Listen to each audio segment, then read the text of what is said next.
in ka badan 48 saacadood u dambeeyay Somaliland ayaa waxaa ka soo baxay baaq shacab ay aqoonyahankii Somaliland dirayaan baraha bulshada ay qabsadeen baqyada dhalinyaradaasi waxaana dadka sida fayo u fikiraya isla markaana ka dhiidhiyay toobiyaha khatarta badan ee cagta saartay Somaliland ay sheegeen inaan sidan lagu sii eegan karin. Somaliland 3 sanadood u dambeeyay waxaa faraha ka baxday xadhiga shacabka cadaaladii oo la laalay jeelashii dalka oo la circiirayay dad afkaartooda ku cabiray qoraal iyo hadal taasi oo dastuurku u damaanad qaaday. Somaliland dambi qaran ayaa looga yaqaanaa cid sheegta dariiq aynu haynaa inaanu ahayn kii saxda ahaa dadka baraha bulshada isticmaalaya boqolkiiba 95 taageersan in la helo dhalinyaro isku fikir oo ka soo horjeeda toobiyahan la mahadin doonay Somaliland ku sii wajahan tahay.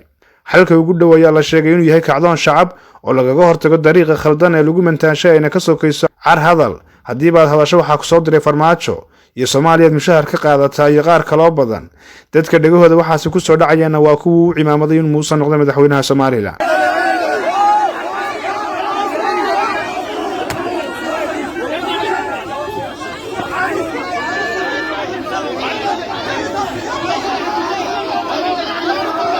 madaxweynuhu weligiiba uu aaminsanaan cid ka aragti duwan ay Soomaaliya xiriir la leedahay waqtigii hore la hayuuba sidan ka sheegi jiray fagaarayaasha dalka.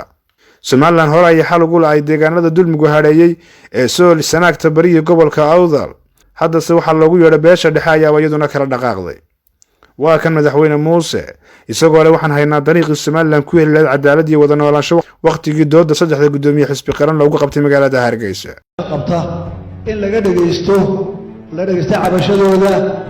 haddii ay gar heraanna gartooda la qaato oo waxa ay tabanayaan loo saxo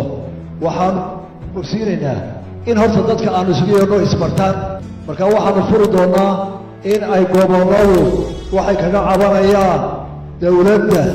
ay soo bandhigaan oo xor u noqdaan oo laga wada hadlo dabeetana wax lagu heshiis yahay halkaa lagu xaliyo.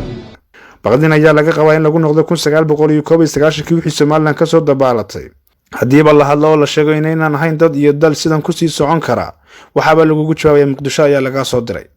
siyaasiyiinta Somaliland way ku dhawaaqaan kelmadda walaalaheena Soomaaliya marka shacabku ka daba dhawaaqaana waa dambi qaran waxaaba lagu qaadaa xeerka qaranka ayaa dhibana ka ah jiritaanka Somaliland ee meel kaga dhacday. bulshadu way dhawaaqaysaa waxayna leeyihiin Somaliland waxay u baahan tahay badbaado qaran.